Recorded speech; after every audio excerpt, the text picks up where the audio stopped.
uses the dagger.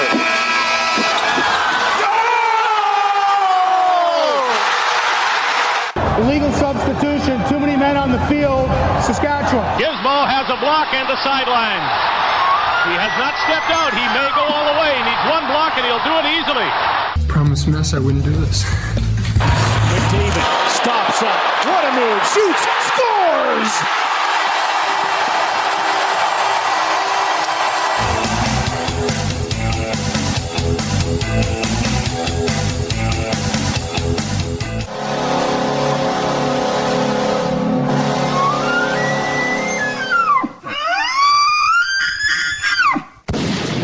Hey everybody, welcome to The Outsiders, powered by the Macintosh Group at RE/MAX River City. I'm Bryn Griffiths, he's Robin Brownlee.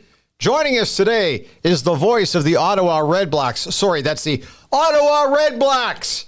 Are you still capitalizing Redblacks, AJ Jakubec? It's capitalized on the website. I just use their handle. I don't like writing out all the caps. Okay, now I got to be right up front here. We are, 5 weeks into the schedule? I haven't watched a single game yet of the CFL season. That is, for me, absolutely inexcusable and shocking. A guy who grew up with this league. I haven't watched a single game. So I come into the studio this morning, and Robin, you're chirping at me like it's the end of the world. You're using words I haven't heard out of your mouth in a long, long time. You lead AJ into this one. Well, I mean, AJ, I don't have to lead him into it. He's in the middle of it, but I'm watching that play with Jeremiah Masoli and Garrett Marino, and I'm thinking, did I see that at the end? It looked like there was a little twist. And in real time, it's hard to tell whether a guy's just getting untangled. And like, he did something there. And then we see Masoli's hurt. Now, then you do the follow-up, and I'm thinking that's bullshit. That's not a hit. That was a late hit, and arguably he did get two-handed on the numbers as he was going by and could have fallen into Masoli. But then you start looking through stuff about what people are saying, that he had another instance where he went low on Masoli. This isn't the first time. And then that little twist, and I'm thinking, man, this guy's got to be suspended. Now I go on his timeline, I start looking up this guy, and what I get, and if I'm speaking out of line here, that's okay. It's our podcast, Bryn. I'm thinking, this guy looks like a bad guy. This guy looks like a mouthy, look at me, strut around, I'm a big deal guy. And then I see Nate Bahar's interview talking about this guy being exactly that kind of guy. And I see Milt Stiegel talking about it being a gutless play. There's a lot of people around this league, they care about the league. And even when some things look a little bit out of line, they will play it down because they don't want to jump on the shit stuff that happens and play that up. They're turning loose on this guy pretty good. It tells me that a lot of people think this guy's a jerk. They know he's a jerk. They know he's a bad guy. And for me, if that's true, and I'm not an Ottawa Redblacks supporter, I love the league, get this guy gone, because you don't need that in this league. That's my 3 minutes right there. AJ, over to you. Yeah, no, I got pretty animated. You're kidding. on the weekend. You've probably heard that once or twice. Hey, Brent? Oh, yeah. And my color analyst, Jeff Avery, he was right there with me. I think the play itself is brutal. Okay, so but we've seen dirty plays in the league. They generally get, a couple of games. Simone Lawrence on Zach Collaros. Kyrie Sebear had one on BJ Cunningham as a member of the Redblacks in 2018. He got suspended twice in 2018, a one-gamer and a two-gamer. So I've seen dirty plays. But to me, it was the whole of it, right? And so you got a player with a track record. You've got the play itself, which looks like he intended to injure him. But the worst part of it for me was just how he acted after the fact, how he basically celebrated the fact that he injured a star player in this league and a quarterback. So I don't really have a comparable. The best comparable that I have was bringing the Canadian Football League into disrepute.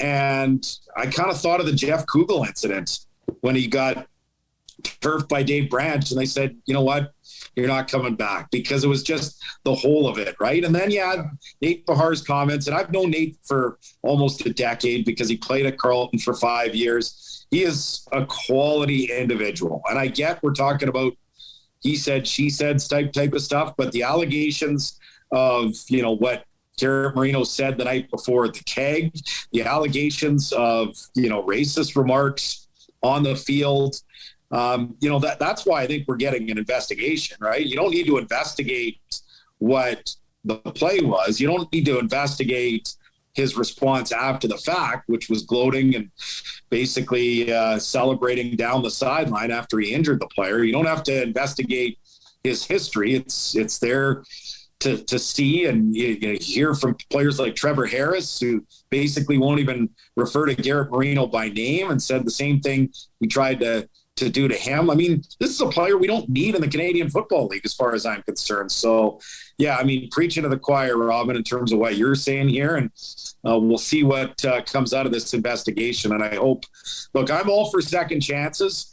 You know, I'm not going to say he should be thrown out of the league forever, but, you know, I'm advocating a end of season suspension. And if you want to come back and have the redemption story, we'll hear from you in 2023. But as far as 2022 is concerned, and look, this doesn't benefit the Red Blacks at all. They're done with Saskatchewan. So what's done is done. Doesn't matter if he's suspended or not in terms of how it's going to affect the Red Blacks going forward. I just don't want to see this type of action condoned in the Canadian Football League. And if you give them a slap on the wrist, to me, that's a bad look for everybody, because the whole of it, the play, the allegations, and certainly how he celebrated it should have no place in professional sports. So how's this playing out with the fan base in Ottawa? Oh, they're pretty upset about it. I mean, we're talking about a team that hasn't been very good the last couple of seasons, and you know they're sold a lot of hope in the off season. They looked pretty good the first two games of the season against a Winnipeg team that's, you know, the best in the league. They probably deserved a better fate, but your record is your record, right? So you're 0-2 out of the gate. Then you lose to BC. You go into Saskatchewan. You got some injuries. Now you're 0-4, and now your quarterback's done for the year. At least at 0-4 before the injury, you can say, okay, you're 0-4, but the East stinks. Montreal's got one win. They already fired their coach. Toronto's only got one win. They're fighting on the sidelines every second week. And you're playing Hamilton this week, 0-4. Now, all of a sudden, some of that hope, you talk to fans, and they basically are expecting similar things to what we saw the last couple of years. I don't have to tell you guys, right? I mean, it's over 1,000 days now, right, between home wins. Yeah. Like Ottawa's lost 16 of their last 18 at home. And I can tell you, because I looked it up, it's the second worst stretch in the history of the Canadian Football League of home football. The worst, guess where it was? It was in Ottawa in the late 1980s, stretch from 1987 to 1989. Super Season 88 was a part of that. Super Season 88 was actually what they billed the season as, because they were hosting the Grey Cup and they ended up finishing 2-16. So, you know, that's what. But it was a great Grey Cup. The Grey Cup was great there in Ottawa. I got to tell you. Yes, it was. Winnipeg, BC. Yes. Just not a very good season for Ottawa. Yeah. But that group had lost 19 of 20 at home. So Ottawa fans have been through this before. They've lost 16 of 18. They're just looking for some hope.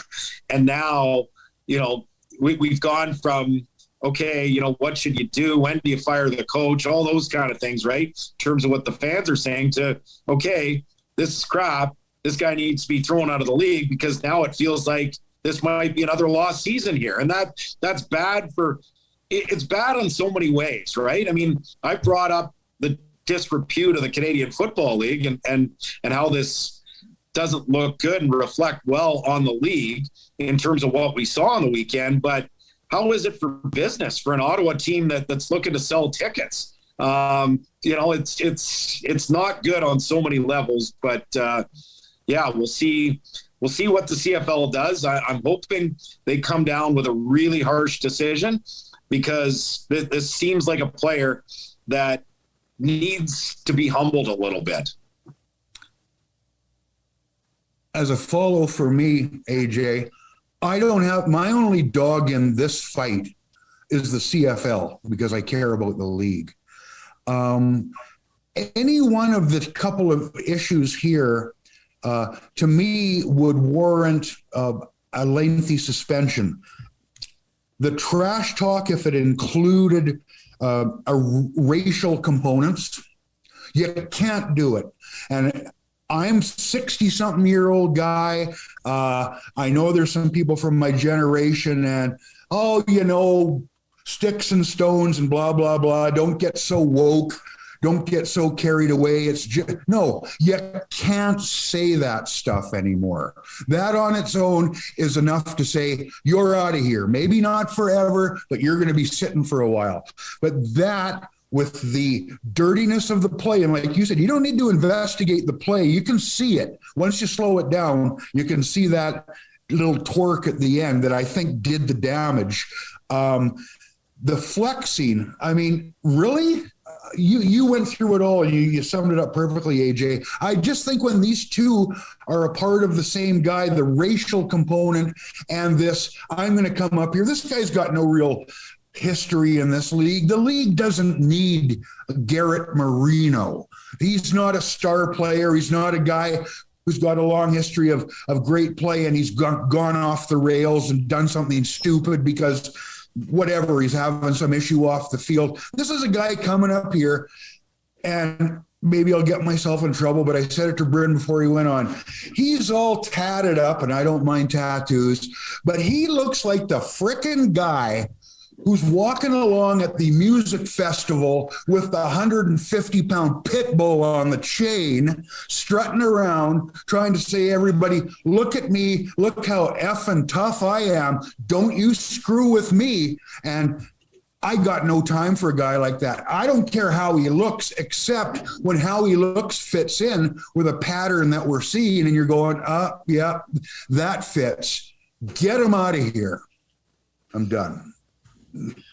Yeah, no, I mean, reality is how he looks, how he acts, whatever. I mean, it's the whole of it, right? I mean, it's everything that came into play in regards to that play. And it feels like he's trying to make a name for himself. And this is how he's trying to make a name for himself, as the bad boy, dirty guy that can get some tape and get an opportunity to go to the National Football League. So this isn't a guy that I think is trying to build roots here. I could be dead wrong.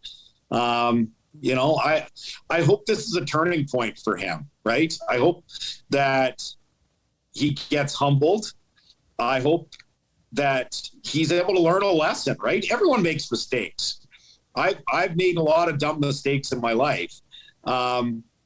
You got to learn from those mistakes, but you don't learn from those mistakes unless you're humbled from those mistakes. And to me, if it's a slap on the wrist, the people basically, whether it's on social media or whether it's pundits on TSN or whatever, I mean, he's probably going to just block out all that noise and say, oh, these are just haters. Or, he could take it to heart and say, you know what, I need to change, because this isn't what I want. I don't want to be, the person that everybody hates. I think this works in professional wrestling, but even in professional wrestling, if you were to actually hurt somebody, right? Because in the end, it's scripted, but people still get hurt, right? If you were to actually hurt somebody, even the professional wrestlers that are playing the role of the heel would appreciate, oh, you know what? He's actually hurt.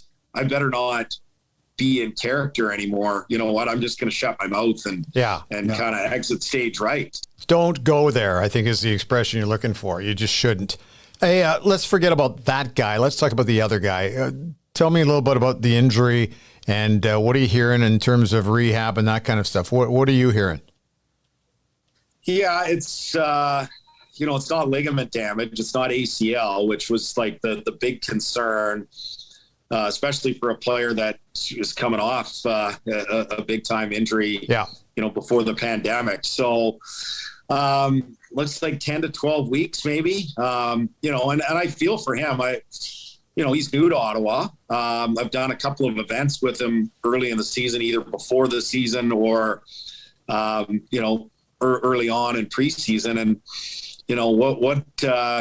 what a great family guy that has certainly done a great job of ingratiating himself into this community. He's been in Hamilton since 2014 and learning the league, and then starting in the league, and a guy that every time he was in Hamilton, he wasn't really viewed as the guy, right? It was Zach Collaros, and then he got the opportunity, but they brought in Johnny Manziel, and then it was Dane Evans who was battling with him, and eventually they decided to keep Evans and move away from Masoli. So coming to Ottawa, it was a new lease on life for Jeremiah Masoli, getting the opportunity to be the starter. There's no one here battling for that job with him. And, I really like the way that he conducted himself with his teammates, with the media, and most importantly, just with fans. Perfect face of the franchise so far. So to see him go down after 4 games, it's tough to see for sure from a personal standpoint. And now, it's going to be up to Caleb Evans, who we saw start 7 games last year, and Tyree Adams, who looked really good in preseason, all-time passing leader at Western Carolina, real great athlete, but made some good decisions in preseason. So we'll see what we get here, but it's tough again on a franchise that there was so much hope in the offseason by what they did here, and fans were pretty excited that this is a team that could absolutely turn the corner again. And now your starting quarterback goes down, and again it feels like a lot of that hope has faded away. This has been an interesting podcast for us, because this was not what we planned at all through the weekend. And then we walk in and Robin and I start chatting before we start taping, and Robin goes, not off the deep end, legitimately goes off the deep end, I guess is probably the best way to put it. And then we get a hold of you. You're a busy kind of guy. Can we just kind of flip the topic a little bit here and talk about the hockey club that you watch so carefully? Absolutely. Because they had themselves an interesting draft week. Where do you start? Well, for me, DeBrincat is a great pickup. I love the kid. I think he plays exceptionally well, but I was surprised. I don't even know what Chicago's doing. But your thoughts on what happened with the Sens? So I'm Mr. Safety Sam when it comes to bold moves, right? Remember? Oh yeah, your pal Mac T with the infamous bold move statement. Yes. Yes, love Craig McTavish, by the way. He was on last week with us. Yeah. Glad to see he's back in the National Hockey League. But this is a team. I'm kind of Safety Sam. I love what Joe Sakic did, right? Colorado, slow and steady and nothing too crazy. But this is an Ottawa team and an Ottawa franchise that I think needed something like this. They've got a lot of good young players on the roster. They've got some good young players still in the organization that are still to come. Some with Northern Alberta roots, right? Jake Sanderson. I grew up with the Sanderson family in St. Albert, and Jake, I think, is going to be a terrific addition to the Senators blue line. Zach Ostapchuk's another player. He had an awesome playoff with the Vancouver Giants this past year. And Ridley Gregg, another Western boy, Mark Gregg's son, a player that's kind of cut from the same cloth as a Nazem Kadri in terms of, agitator, but physical player and highly skilled as well. So they've got some really good players that are coming up in the system. And with the number 7 pick in a year like this, it's interesting. The number 7 and 8 players on Bob McKenzie's list, and that's, of course, aggregated. It's built through, scouts that give their ranking. Those guys, they dropped, almost 10 spots or more. Lekaramaki and Campbell as well. So I think this was the year at number 7. Look, if they were picking the top 3 or 4, they had a chance at a Slafkovsky or a Wright or a Cooley or one of those players, then maybe you don't do it. But where they were at 7, where it was a little bit more, there's probably at that point 10 or 12 players that you could kind of look at. Yeah. I kind of feel like this was the year to do it. And this fan base hasn't had a lot to cheer about in terms of off ice moves. I think of, Edmonton being there in that market for so long and seeing, Luke Richardson goes, then Cujo goes, then Doug Waite goes, then Bill Guerin goes. And all of a sudden, remember the buzz, post lockout when, not just Chris Pronger, but Mike Pekka came in the off season. And I get, they had one good year in kind of the decade of darkness, but you look at this organization and the fan base needed something like that. So, yeah, I think it's encouraging. We'll see what happens in terms of they still need a defenseman that can play in their top 4.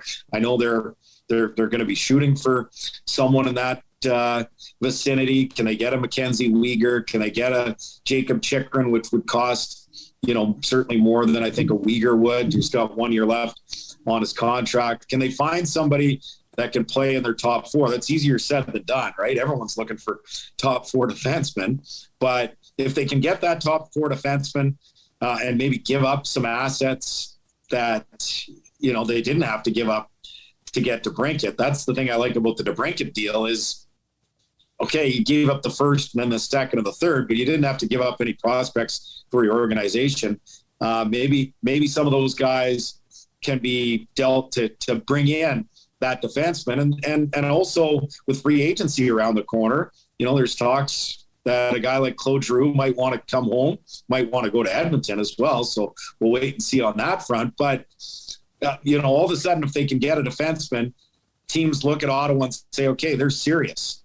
This is a place where I can come in and potentially win sooner than I expected. So I think this is a team that's kind of destined to turn the corner. But again, just because it's looking good on paper doesn't mean it's going to work out. Yeah, it's going to happen, right? You got to find a way to turn what looks good on paper to wins. We see that with a football team here in Ottawa because it was a pretty good offseason for the Red Blacks as well. You mentioned Wright.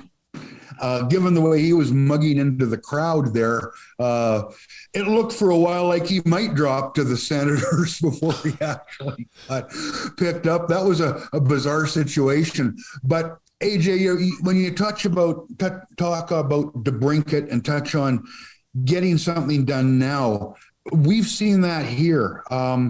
It's great to have the kids, but if you're all kids and all 3 or 4 years down the road, we're going to be really good, it usually means you're not very good in the here and now, if that's all you've got. There's some immediacy now in Ottawa, and I think fans will be a little bit more patient if they sense a team can, if not truly contend, at least be truly competitive from game 1 to game 82. Is that what we're going to see now? Hope so. The last 2 years they started poorly. Like they were just dreadful coming out of COVID. And you remember it was an 8-5 or a 9-5 game at Edmonton and Hogberg's in net. And there's a goal by Draisaitl where, he basically had 2 feet to shoot at, put it in. He didn't even celebrate. Right. And they were out of it basically 2-3 weeks into the season. Then they came back the next year and everyone talked about the start. And they started 3-7-1. And that was before they got hammered by COVID. If you remember this past year, they were the first team to get hammered by COVID. Right. And then they won, I think they started 4-15-1. They had a legit excuse for the second 10 games, but they started 3-7-1, put themselves in a difficult spot where, the margin for error, became very thin. And next thing you know, again, we're in November and the team's completely out of it.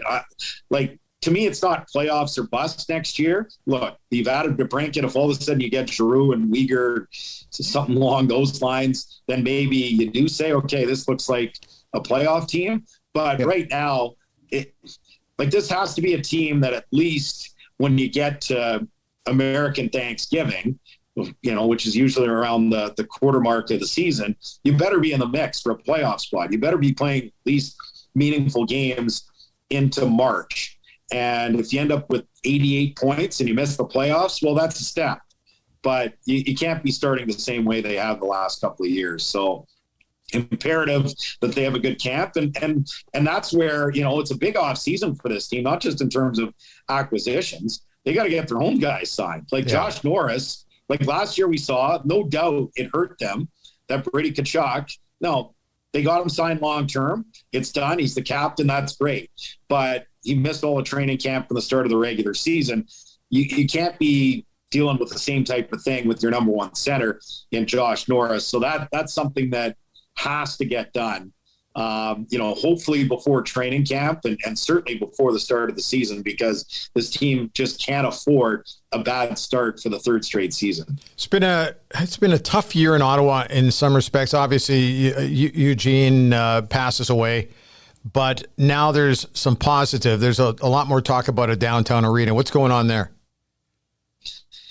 Or is it like Calgary, where we're hearing great things, and then all of a sudden when push comes to shove, it doesn't happen? Well, they've won the bid, right? So that earns them the right, the Senators and Senators Sports and Entertainment Group, to negotiate a deal for the new look. I was down there last night. I could tell you.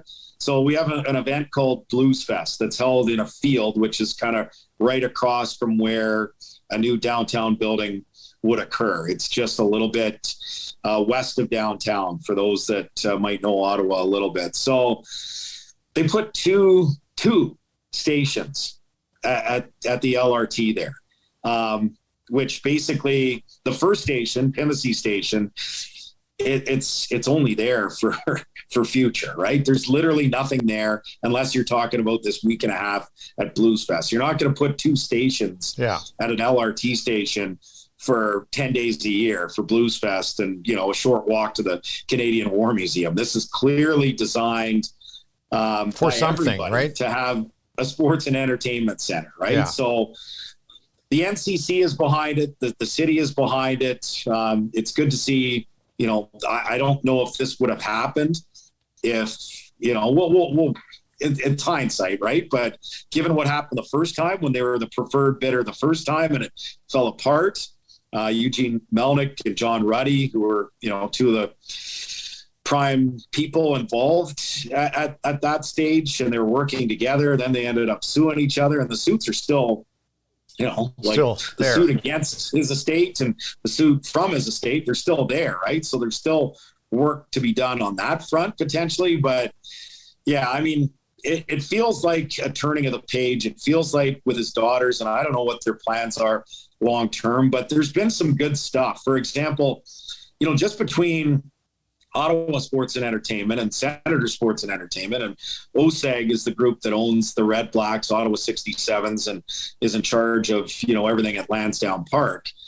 There was some real animosity between the two groups. And all of a sudden, within weeks of Eugene Melnyk's passing, you see the two presidents, Mark Gowdy and Anthony LeBlanc, joking on Twitter about different things. They came together on bidding for the World Juniors, for example. So it feels like the page has been turned in a lot of different respects, and that, they're going to do business a little bit differently going forward. So that's probably good news in terms of where this goes. But in the end, that's only part of the story. You still need money. Who's going to pay for it? You've gone through that whole rigmarole, right, in Edmonton, and Calgary's been dealing with it as well. That can be a bit of a roller coaster. So we still have an election in the fall, a civic election. There's going to be a new mayor in town. Jim Watson is not going to be involved. So there's a lot of different elements here that, who knows what the variables are going to be. But I do sense positive momentum, and, all the various parties want to get this done. The National Capital Commission, when the Senators came into the league, had no interest in a downtown arena. Yeah. But now they have a vested interest to get something done there. So hopefully they can figure out the financials, because it would be, I think, a game changer, not just for the franchise, but for the city to have that type of building downtown. One last note on this. It's funny because media that comes in from the National Hockey League, they hate coming to Ottawa. They come in the winter, they go out, the arenas in the West End. It's kind of like having I'm from St. Albert, but it'd be like having an arena in the middle of Oakmont, right? And you stay at a hotel in the middle of Oakmont. There's no restaurants by the hotel. You kind of feel isolated. It's dark. It's cold. All that. Like, media despise coming here. And I get that, it's not just about what the media wants, but it's just an interesting look into, your own city and how people view it. And I think you want people to view it from a positive standpoint. I can tell you, when it comes to the Canadian Football League, when media comes into town, when people come into town, it's one of the favorite stops of everyone in the CFL. People are downtown. They love the city. You go for a walk on the canal and that sort of thing. I think it would be a game changer in terms of the perception in this city. So hopefully it gets sorted out because, certainly the organization needs it, but I think it would be great for the city as well. It's all I could think of when you were talking about that was spending 2 or 3 nights at the Long Island Marriott. There was another place that was been there. Yeah. Miserable for all the tradition and the cups they won there. It was a crap building at a crap location, and oh my goodness, thinnest hotel walls I honestly, the thinnest hotel walls I can ever remember any place through the National Hockey League I ever traveled. And I'm with you. Edmonton also fell into that same category. People did not like coming here in the middle of January. Still don't. However, now with the hotel attached to the arena, it's made it far more bearable, and it seems like the visiting media are a little happier. Okay, before we go, we launched this podcast today with me talking about the fact we're into week 5. And this is a guy who grew up in the Knothole gang, watching the other football club in this city at Clark Stadium, and then going into Commonwealth Stadium in 1977. And I haven't watched a single game yet, AJ. Week 5. I haven't watched a single game yet. Attendance numbers are not great to kick off this season. Am I overreacting by not watching, or am I overreacting or not overreacting by the fact the numbers are down everywhere across the league? Yeah, I can't speak. The one thing for me, it doesn't matter the sport, right? And I watch a lot, from hockey to soccer to basketball to football, a little bit of baseball, some other stuff as well. I never judge people based on what they watch and what they don't watch. So, the Canadian Football League has some work to do. There's no doubt about it. And I felt, I started I've been a Canadian Football League fan since the early 80s. I remember the tail end of the dynasty in Edmonton with Warren Moon and Jim Germany and Dan Kepley and all the greats that played, that won 5 in a row from 78 to 82. So I remember 81 and 82, I remember distinctly. The first few years I was a little young, but I've been a CFL fan for a long time. And I remember in the 80s when the two dynasties kind of overlapped. Right. Eskimos when they were called the Eskimos and Oilers. And when they were called the Oilers. Yes. How even in the late 80s, you get 45, 50,000 for Edmonton games, at Commonwealth Stadium, right? And they were as big as the Oilers in their heyday when they were one of the best teams in the history of the game. Yeah. So it slipped, right? And I don't know exactly the point where it started slipping, probably sometime in the mid-90s, I'm going to say. And, early 2000s, they had Ricky Ray, and they went to, won 2 or 3 Grey Cups in 03 and 05, but then it kind of slipped again after that. But I've really noticed both in Edmonton and Calgary, since they started calling games in this league in 2014, and you get a pretty good sense when you go on the road. Yeah. Right? Like in Toronto, for example, CFL interest is completely non-existent. Like completely non-existent, unless you go to the state. But, when you go to restaurants, you're in a taxi, you're at the hotel, when you go to bars, whatever it might be, right? Like non-existent there. When you go to Vancouver and Montreal, pockets off the radar. Yeah. Off the radar. It's not completely completely zero like Toronto, but off the radar for sure. And then you go to places like Saskatchewan where it's like the biggest thing in town. But I've noticed in Edmonton and in Calgary over the last few years, big time slipping in terms of just butts and seats. Yeah. And just overall interest buzz around town, right? And I've been concerned about that. And I think, the numbers are finally, you look at, crowds in the 2021 range, which isn't terrible for the Canadian Football League. But I think for those markets, especially with how good Calgary has been, that's concerning, right? Because all of a sudden, like imagine if Calgary was as bad as Edmonton is the last couple of years. Maybe those numbers are down to 15, 16, right? So 21 can turn to 16 in a hurry. Ask BC. Like when I was first doing games in the league in 2014, like they were getting 30,000 a game. Yeah. And now, they're that new ownership, and I think they're doing some good things, but still, right? They had Winnipeg there as a marquee matchup. They had 17,000.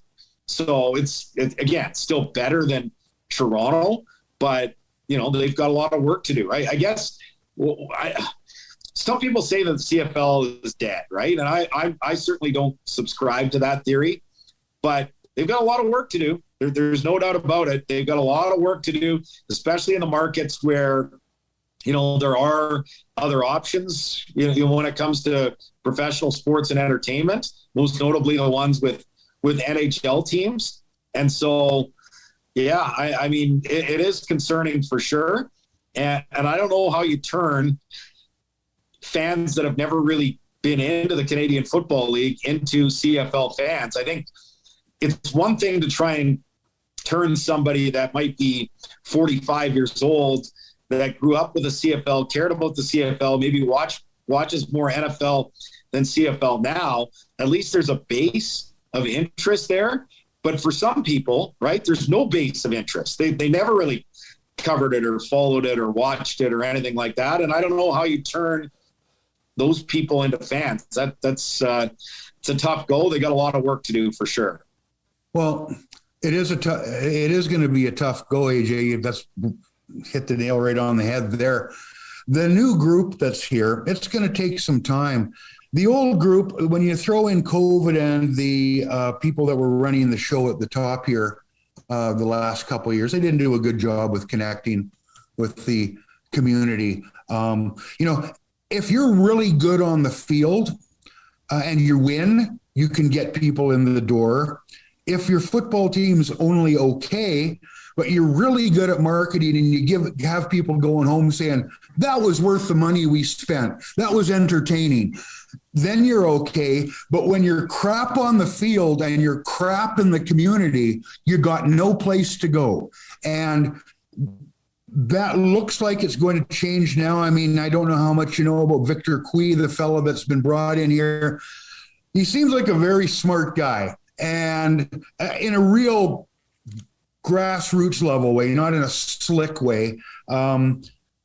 If they can be competitive, and that's a big question mark when you look at what's happening on the field right now, if they can get competitive and turn things around off the field in the marketing, I think they've got a chance. I think Vancouver has a chance. I was going to Empire Stadium when they filled that park. I was going to BC Place when they needed the upper deck.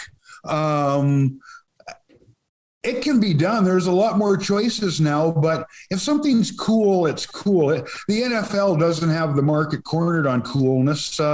Maybe it has for a while, but the CFL can get in on that too. You just want something you can get on your phone that's got some brand recognition, that's got some star power. The guys don't have to be making $5 million a year to have that. You can make it something that's a cool brand. That's what I find kids want. That's what I hear in my own house. We got a 16-year-old here.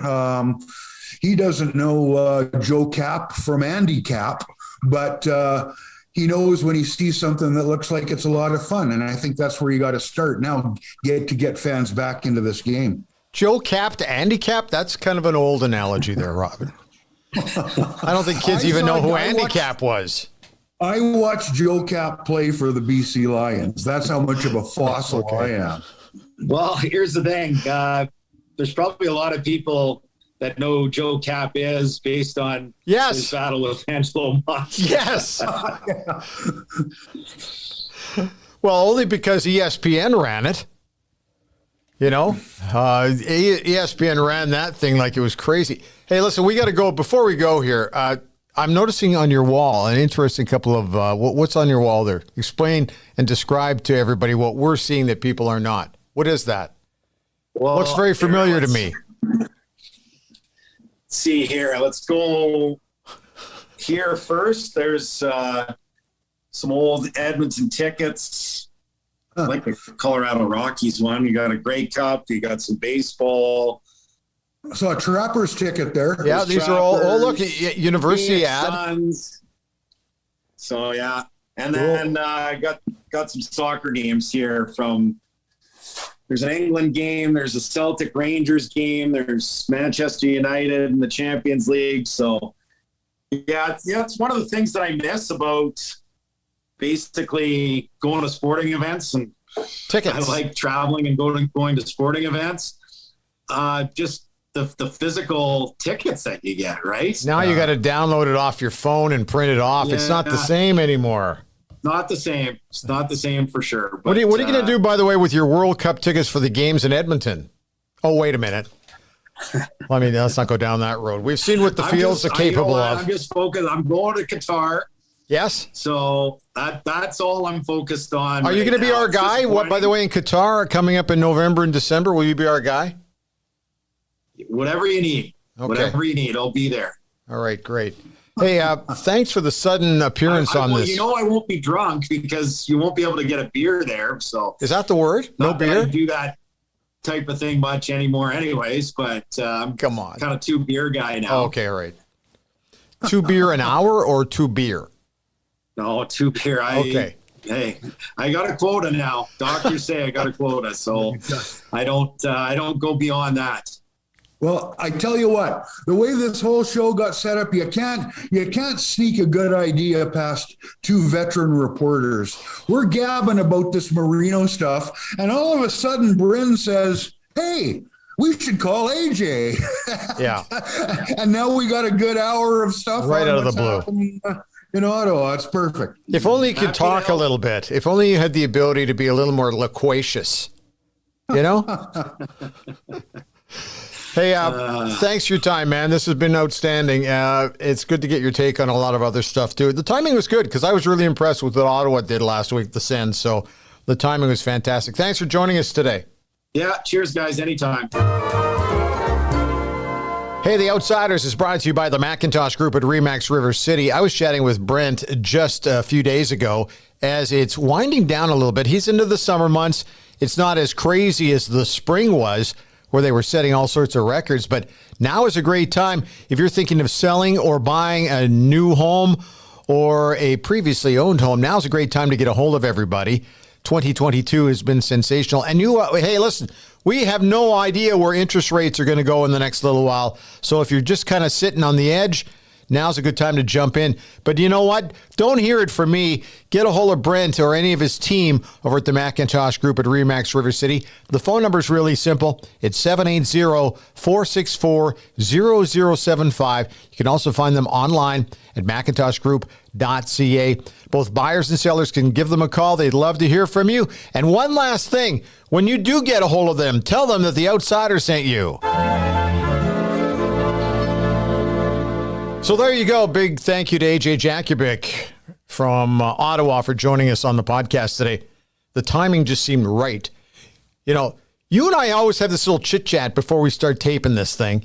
And today you were so emotional about that CFL story that it only made sense we pick up the phone and get AJ on the Zoom call and get him on the podcast today.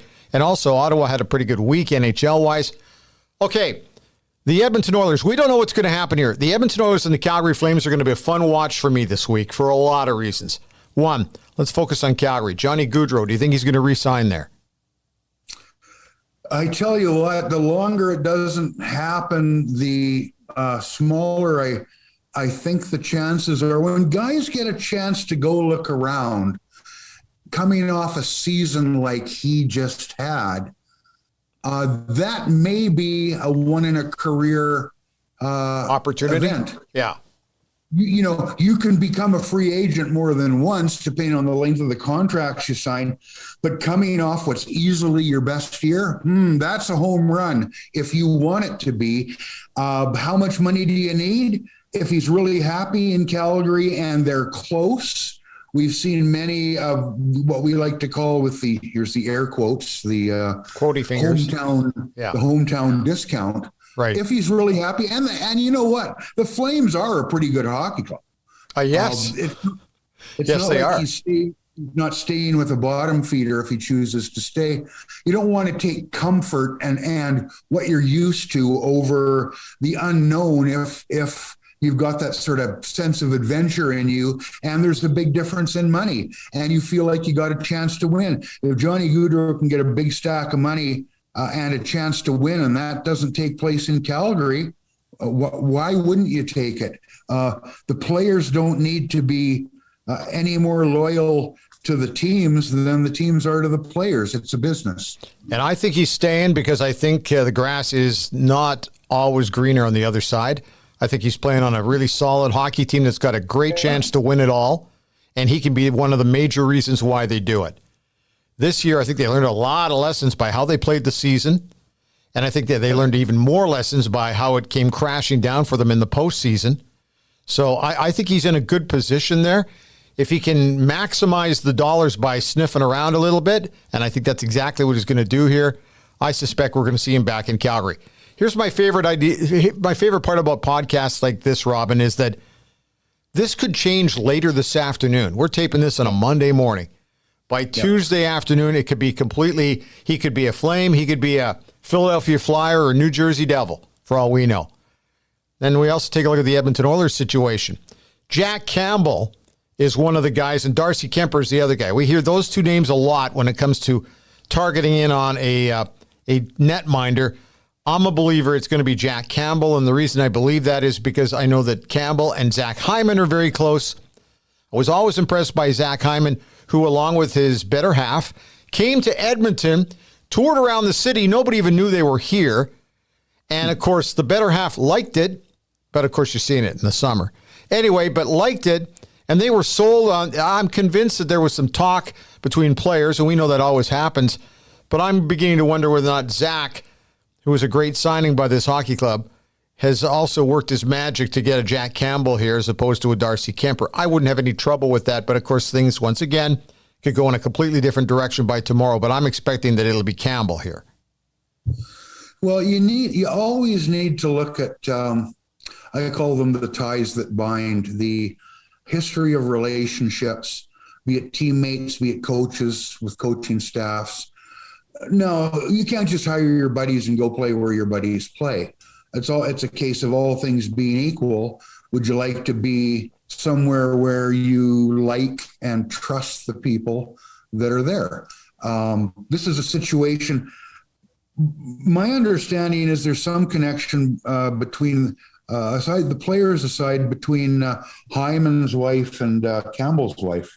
Okay, that they may have had a chat, and that's not a team. There's no tampering there. Players, no, none. Players can talk, and certainly wives can talk and tell us what it was like, and let's not forget, you got Cody Ceci here as well. Correct. And Tyson Barrie, who spent time in Toronto. So, you can make a call and get a real idea. You know what the money is going to be. The agents take care of that. But you can say to somebody who's a friend, what's it like there? And you're not getting bullshit. You're getting what you ask the question, they're going to tell you. Well, we know about the winters, but I'll tell you what, there's this and there's this and there's that. And we really loved it.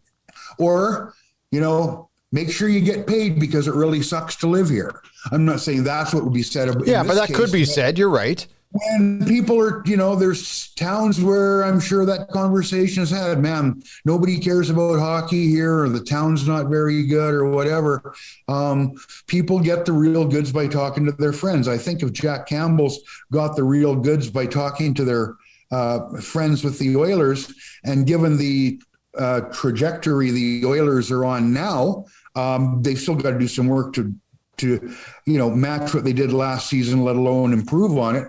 But there are far worse places than Edmonton to be right now. Connor McDavid, Leon Draisaitl, coming off a Western Conference final appearance. Nice new arena. Yeah. A lot of reasons a player would want to be here. See, you bring up the other couple of points here. Yeah, you have Draisaitl, you have Connor McDavid. However, that only goes so far. But when the team gets to the Final Four, and it's funny, I've heard so many people be negative about the way the season ended here, losing to Colorado. I'm going, okay, just stop a second here. They won it all. They won the Stanley Cup, and you got to the Final Four, and you're bitching, whining, and complaining. Steve, please, will you knock it off? Like, I know that that's what Twitter is known for, is for being a toxic place. However, Final Four, played a hell of a series against the Calgary Flames to move on to the Final Four. But that, to me, is a bit of a selling point. And at the end of the day, you're going to cash a check here, and you got a shot at winning, and you get to play with those two guys. I'm not really sure how Evander Kane's going to handle things here over the next couple of weeks, but we'll watch that one very, very carefully, too. I guess we better bolt. That's long enough. Do you have anything else you want to contribute? I would just say, because like you say, things can change quickly. I think they were serious. The club was serious, and I believe Kane and his agent were serious about at least looking at if Edmonton could do something. Despite all the cap space that the Oilers bought themselves at the draft with the Cassian trade, the retirement by there goes my brain now. Duncan Keith. Duncan Keith. Yeah. They've got about $20 million to work with. I still don't think they get Evander Kane back. And because, like I say, it's home run city. And you know what? You deserve it. Won't get into the other stuff why I would be against giving him a lot of term. But he's earned it, and he's going to get it. So I can't see any scenario where he comes back. So they need to replace him. I think the goaltending will be fine. If they can find a defenseman, I don't think that this season is going to be a one-off, and that's what you want. You don't want to see that drop-off, because let's face it, Kane played a big part in what we saw from this club this year. He's a perfect fit. Whether or not he's a perfect guy, I don't know, but he's a perfect fit, and look what he did in his time here. Looks like he's not back. So if the goaltending's fixed and they can find a reasonable facsimile to take Kane's spot, there is going to be a chance to win here. Our season is winding down. We're going to take a bit of a break in August and September, and then we'll be all ready to go for the start of the next NHL season. But you can check us out on Twitter. The handle is simple. It's at Outsiders2020. You can also drop us an email at theoutsiders@shaw.ca. That's theoutsiders@shaw.ca. Make sure you tell your friends to follow or subscribe to our RSS feed on any of your favorite ear candy sites like Apple, Google, Spotify, wherever you're listening to us. That's your favorite ear candy site. And we're also on YouTube as well. Robin records from the Lucky Sam studio in Southwest Edmonton. I'm recording from downtown Edmonton at the Road 55 studio. Robin, that's it for this one. Thanks for your time, and we'll talk to you next week. You sure will.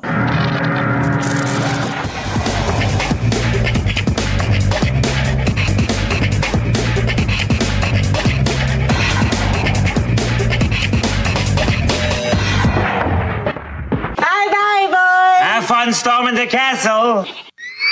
Road 55.